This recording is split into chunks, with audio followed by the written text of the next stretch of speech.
I work the night shift at a rehab facility in a rough part of town. We have a large locked gate with a protected camera overhead and one of those doorbell cameras mounted on the post. Inside the office, the monitors for each camera are mounted on opposite walls, giving me a clear view of both whenever I'm at my desk. It was a typical shift: the quiet hum of the office, the occasional shuffle from a resident, and the ever-present sense of vigilance. I was hunched over paperwork when I noticed movement on the overhead camera. A man walked past the gate, paused for a moment, then slowly turned around and came back.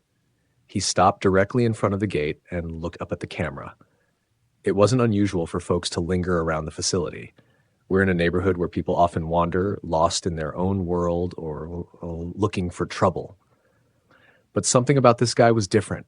His posture was rigid, his movements slow and deliberate, and his face, it was unnerving. His eyes were hollow, his expression void of emotion, as if he were contemplating something unspeakably grim. It wasn't the wild energy of someone on a stimulant or the lethargy of someone under the influence of an opioid. It was something else, something I couldn't put my finger on. I watched him on the overhead monitor as he continued to stare, his face angled up toward the camera. After a few minutes, I decided to use the intercom. "Hey man, are you okay?" I asked, my voice steady but cautious. No response. He didn't even flinch. His gaze didn't waver. It was as though he hadn't heard me, or didn't care. We have a rule at the facility: if it's not actively hurt or trying to come through the fence, just let it be. Engaging with someone unnecessarily, especially in this area, can escalate a situation faster than you'd think, so I let it go. I went back to my paperwork but kept glancing at the monitor. The man stayed. Minutes turned into an hour. He didn't move, didn't blink, just stood there, staring at the camera with that same dead-eyed expression. I began to feel the weight of his gaze, as though it was reaching through the screen. I found myself glancing over my shoulder, irrationally expecting to see him behind me. After the first hour, I got up to do my routine rounds. The facility was quiet, the usual late-night stillness punctuated only by the occasional cough or creak of a bed frame. I lingered longer than usual, hesitating to return to the office. When I finally did, I was greeted by an empty screen. The man was gone. Relief flooded through me for a moment, but then it was replaced by a deeper unease. Where had he gone? Why had he been standing there so long? I rewound the footage, watching his departure. He didn't walk away in the conventional sense. He simply stepped backward into the darkness, his face remaining locked on the camera until the shadows consumed him entirely. The night dragged on, each sound amplified by my heightened awareness. Every shadow outside the window seemed to shift and move. I kept checking the monitors, half expecting him to reappear, but the screens stayed empty. When morning finally came, I reviewed the footage again with fresh eyes. Maybe I'd missed something, an explanation, a clue. But there was nothing, just the man, his empty stare, and his quiet retreat into the night.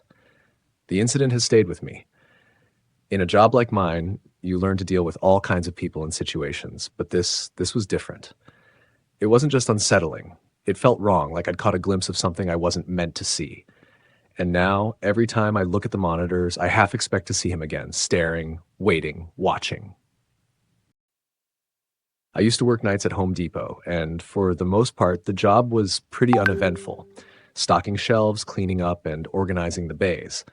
However, there was this one stretch where the store stayed open 24 hours for about a week. That's when things got a little strange. So most nights, there wasn't much foot traffic after midnight. Occasionally, we'd get a random customer or two who felt like home improvement was an emergency at odd hours. Like that one couple who came in at 1:30 a.m. looking for marble countertops. The woman was dressed to the nines, like she was on her way to a gala or something.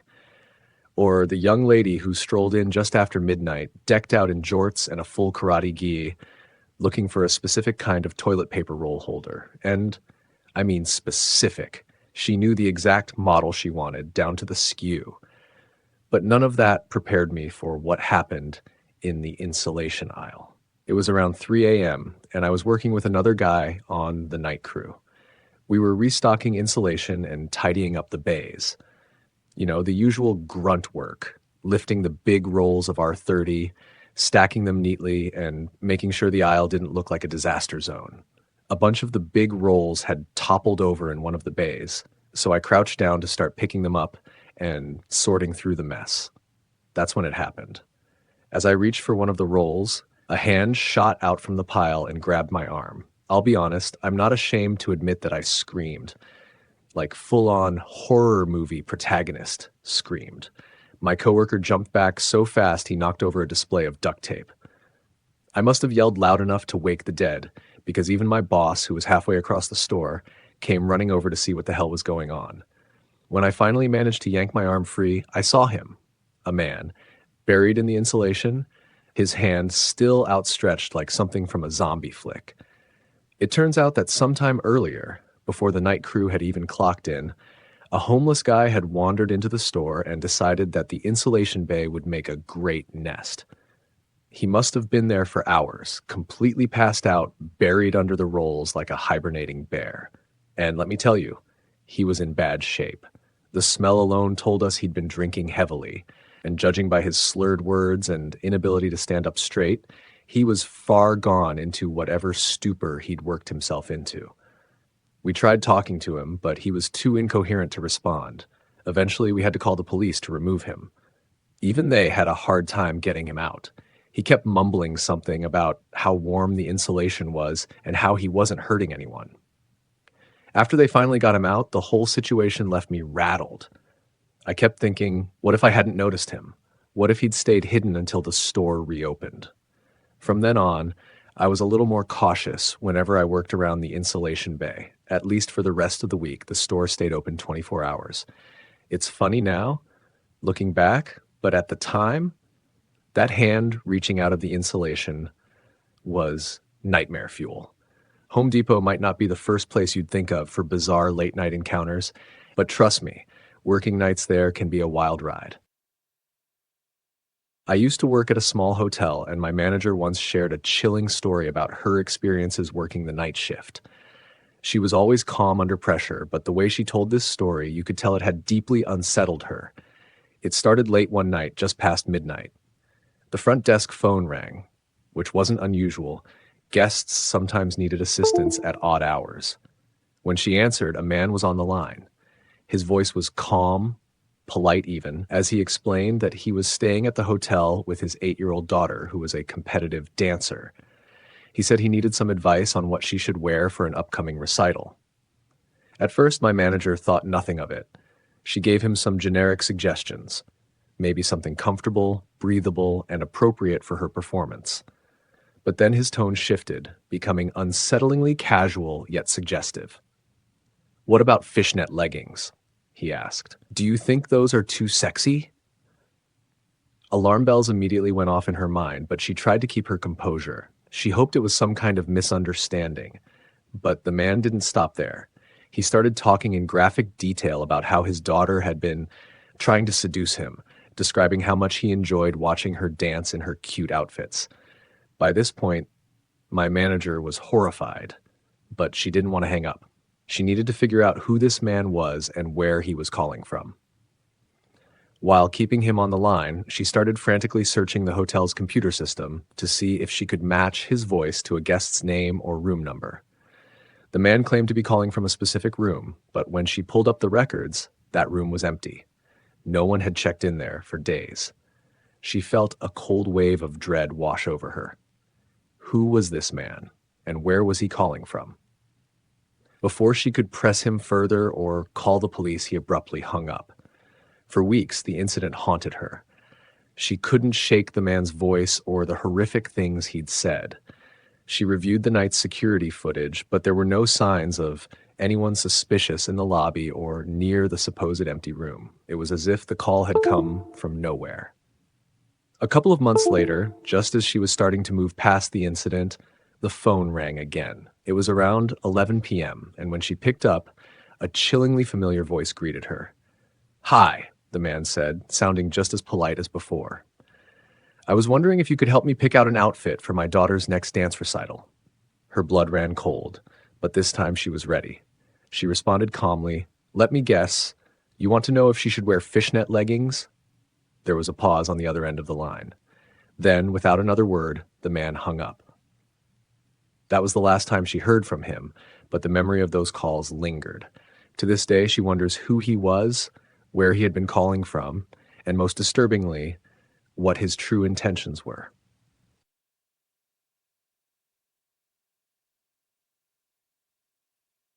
I used to work the night shift as a care aide in an old folks' home. The place was already unsettling enough. An old, converted hospital with long, dimly lit hallways and the kind of silence that feels too heavy, too oppressive. The kind of silence where you can hear every creak of the building settling and every whisper of the wind outside. For the most part, though, it was peaceful. Quiet nights, tending to the residents and keeping an eye on things. That was until the Grim Reaper showed up. It started late one autumn evening, just as the leaves were turning and the air had that crisp chill. I was making my rounds, checking on the residents, when one of my coworkers came rushing in, pale as a sheet. She had been in the break room, which had a window overlooking the courtyard, and she swore she saw someone out there. "He's dressed like the Grim Reaper," she said, her voice shaking. I thought she was joking. I even laughed, assuming it was just some weird shadow or her imagination playing tricks on her. But then another care aide came in, saying the same thing. She had been out on a smoke break and saw someone walking through the courtyard, a tall figure in a long black cloak with a hood, holding what looked like a scythe. At first, we tried to convince ourselves it was some neighborhood prankster, maybe a kid messing around. Halloween wasn't far off after all. But as the night wore on, it got weirder. Residents started buzzing their call lights, saying someone was knocking on their windows or doors. One of the residents, a sweet but very alert old lady who rarely even turned on her TV, swore she saw a shadowy figure standing outside her window, just staring at her. She was so shaken, we had to sit with her for the rest of the night to calm her down. I finally decided to look for myself. I peered out into the courtyard, and sure enough, there he was. A tall figure, dressed in a flowing black cloak, moving slowly and deliberately. His hood obscured his face, and in his hand he held what looked very much like a scythe. My heart started pounding as I watched him stop by one of the doors and knock, 3 slow, deliberate knocks. I wanted to rush out there and confront him, but another part of me hesitated. What if this wasn't some prank? What if it was someone dangerous? I didn't want to risk putting myself or the residents in harm's way. Before I could make up my mind, he turned and started walking toward the far end of the courtyard. By the time I got outside, he was gone. No sign of him, no clue where he'd gone. The management was alerted, and they immediately called the police. They searched the area but found nothing, no footprints, no evidence that anyone had been there. It was unnerving, to say the least. The figure came back a few nights later. This time, more of us saw him, and he seemed to linger longer.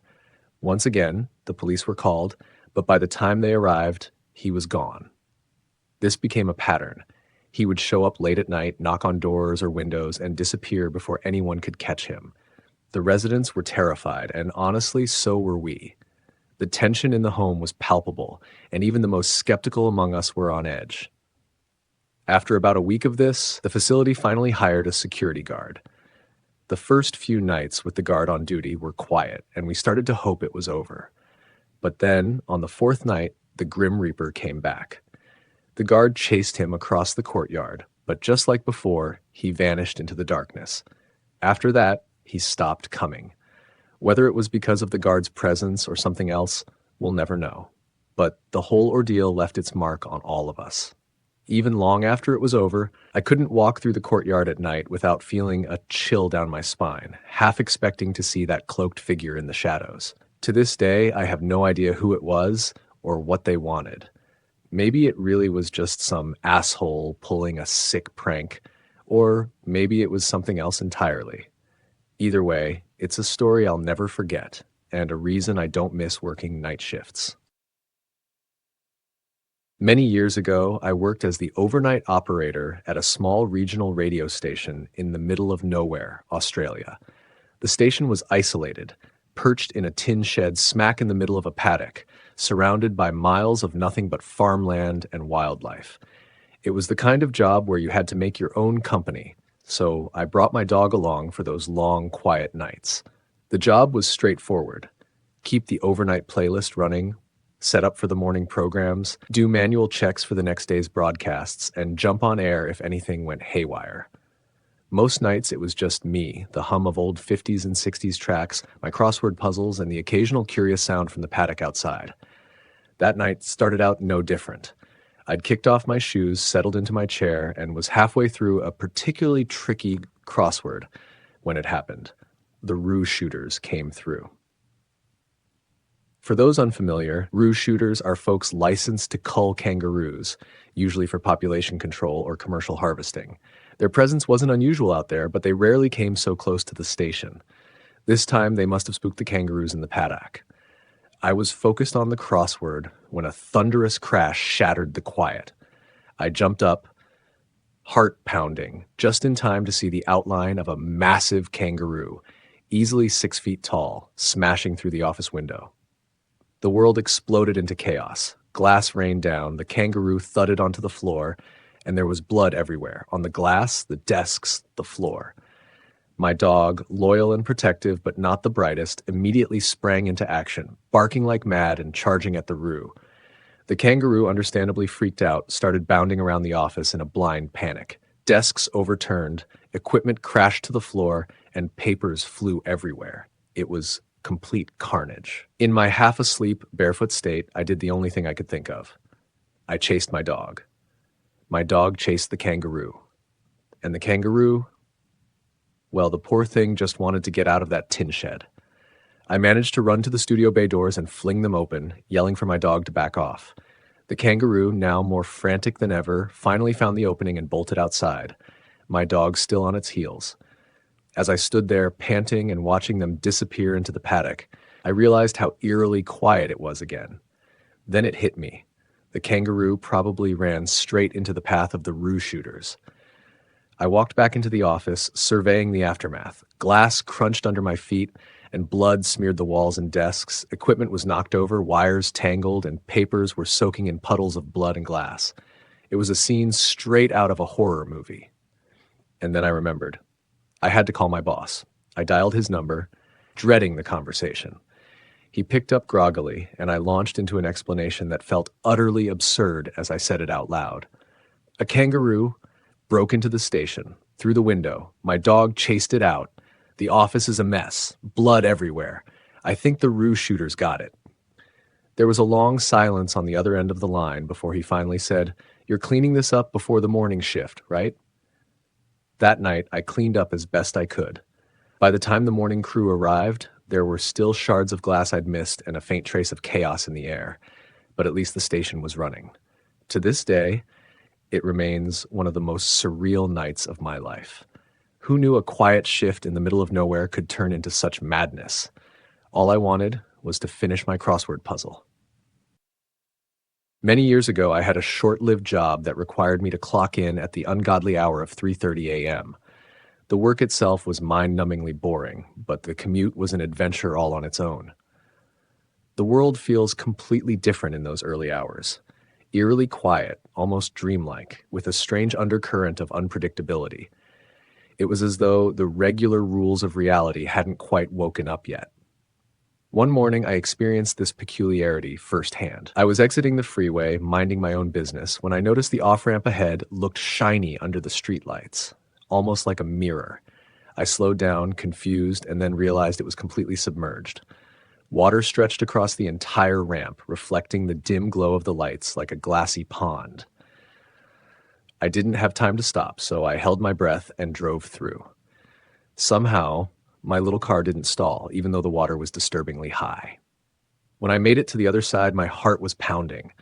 I thought, was anyone going to warn people about this? That wasn't even the weirdest thing that happened during those commutes. The most unsettling experience came one morning when I was driving through the quiet streets on the last leg of my route. The town was still shrouded in darkness, the only light coming from the scattered street lamps and the faint glow of the horizon beginning to lighten. Everything was hushed, the kind of silence that feels thick and heavy, as if the world itself was holding its breath. Up ahead, I noticed something strange, a cluster of flashing blue and red lights flickering in the distance, but there was no sound. No sirens, no shouting, just absolute, unsettling silence. As I got closer, the reason became clear. A massive police operation was underway. Squad cars were parked haphazardly along the street, and the area was swarming with officers dressed in full tactical gear, their rifles slung over their shoulders. They weren't moving chaotically or shouting commands like you'd expect from a scene out of a TV drama. Instead, everything was eerily calm, the officers moving with quiet precision like shadows. Their silence made the whole thing 10 times more unsettling. It felt less like real life and more like I had stumbled onto a carefully orchestrated movie set. As I slowed down, unsure of what to do, one of the officers stepped forward. Without saying a word, he motioned for me to take a side street, his hand cutting through the air in a sharp, deliberate gesture. I nodded, mutely, and turned off, feeling like I'd just wandered into a forbidden zone. As I drove away, the blockade faded into the distance, but the weight of what I'd seen stayed with me. Later, I learned why they were there. Apparently, law enforcement often conducts raids on homes around 3 or 4 a.m., That's when they're most likely to catch everyone off guard, asleep and unable to react. Knowing this added a new layer to the strangeness of the moment. I had unknowingly been driving past someone's worst nightmare, unfolding quietly under the cover of darkness. That morning, I walked into work with my pulse still racing and an uneasy feeling I couldn't shake. The juxtaposition of such a quiet, almost serene commute with the stark intensity of that scene was jarring. It reminded me just how much of the world operates in the shadows, while most of us are blissfully unaware. It's been years, but every time I find myself awake in the early morning hours, I think about that drive, about how the world transforms in the dark, about the things you see when no one else is around, and about how silence can sometimes be the loudest thing of all. I was once working late into the night on some scenic painting for a college theater production. The stage was quiet except for the occasional clatter of brushes and whispered instructions. Outside, it was pitch black, the kind of still, oppressive darkness that makes you hyper-aware of every sound. The theater itself was eerily silent. No hum of distant voices, no footsteps in the hallways, just the faint echoes of our work. As we focused on our painting, I noticed something out of the corner of my eye. A shape flitted past the open door leading to the lobby. I blinked, trying to make sense of it, but it was gone before I could fully register what I'd seen. A moment later, it zipped past again. This time I caught a clearer look. It was a man. He had long, messy hair and wore striped pajamas, no socks, no shoes. The way he moved was bizarre, almost cartoonish, as if he were deliberately exaggerating each step. He lifted his knees high and tiptoed like a mischievous child sneaking into a forbidden room. And then there was his face. He was grinning, wide, toothy, and completely unsettling. We all froze, our brushes suspended mid-stroke, exchanging wide-eyed glances. One of the other painters whispered, "What the hell is he doing?" just as the figure passed the doorway again. Before we could react, the man entered the room. He walked right in, his movements still exaggerated and deliberate. He stopped in the middle of the stage, his bare feet silent against the polished wood. Then he just stood there, staring at us. The air was thick with tension, the kind that prickles at the back of your neck. He didn't say anything at first, just held his gaze, his eyes flitting between each of us. The theater was so quiet you could hear the faint hum of the overhead lights, and none of us dared move. Then, in one fluid motion, he threw his arms out to his sides like a performer commanding the spotlight and proclaimed, "I am your savior, Jesus Christ!" The words echoed around the theater, but no one responded. We just stared at him, dumbfounded, unsure whether to laugh, scream, or run. It was like he was waiting for applause or some kind of reaction, but when it became clear he wasn't going to get one, his grin faltered. After a long, tense moment, he turned and walked out as dramatically as he had entered. As soon as he was gone, the spell broke. One of the painters scrambled to shut and lock the door, while another grabbed their phone to call security. We sat there, jittery and shaken, as we waited for someone to come check the building. When security finally arrived, they seemed more annoyed than alarmed. Apparently, the man was a patient at a nearby group home, and had a habit of wandering off and pulling stunts like this. They assured us he was harmless, but it didn't make the experience any less unnerving. Even now, years later, I can't shake the memory. Whenever I'm working alone in a theater at night, I can't help but glance toward the shadows, half expecting to see a grinning man in pajamas tiptoeing his way into the room.